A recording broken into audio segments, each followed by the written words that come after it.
Hi everyone, this is Venkat Narayana. Today we are going to discuss collection expression and spread operator in C# 12. This is continuation to previous video, primary constructors in C# 12. Please go through previous video before going through this video. C# 12 introduces the spread operator and collection expression inspired by JavaScript and other modern languages. What is a spread in C#? Spreading means take each element from this collection and insert them individually into another collection. Think of it like unpacking a gift box and spreading each item into a new box instead of placing the entire box as is. We'll discuss spread operator and collection expression in Visual Studio. Launch Visual Studio and create console application. For example, you are working on an e-commerce website.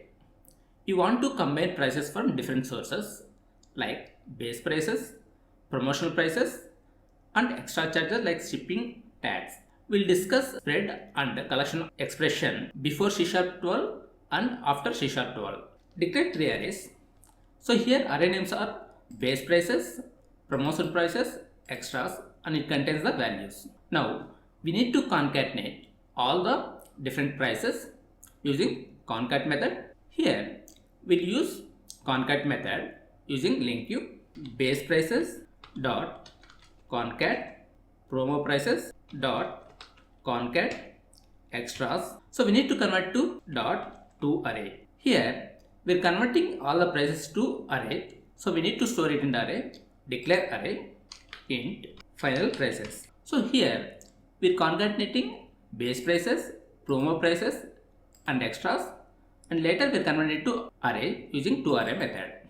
So we are storing this output into final prices array. Later we'll display the output console.writeLine string.join final prices. Execute this code.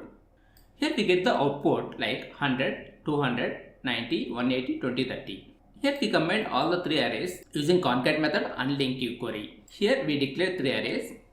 Later using LinkQ query we concatenate all the three arrays and then we display the output. Now we use spread operator and collection expression to reduce this code. Copy this code, comment complete code. We'll change from array to collection expression. Here remove braces, add bracket. Same thing for promo prices. Here what is the difference between this code and this code? So here we declare arrays using the old syntax. So here we are storing the values. So this is the new syntax. So here we declared collection expressions. So here we are storing the data into array using collection expression. Later we'll concatenate all the arrays values using spread operator. Here how to declare spread operator means brackets, inside brackets two dots and then base prices. So copy this array, comma, and then promo prices, comma, extras. So this is spread array. So if you want to get the values from this array, so we'll use spread operator. So here two dots. So we need to store this output into array int final prices. We'll print the output console.writeLine string.join comma final prices. Execute this code. Here we are getting the output same as previous example. Now let's see what is the difference between these two. So this is the arrays declaration using old syntax. So here we declare the arrays and store the data using collection expression. So here this is collection expression. Later we are concatenating the data into array using spread operator. So here this is spread operator. So we need to put brackets, later two dots, then array name.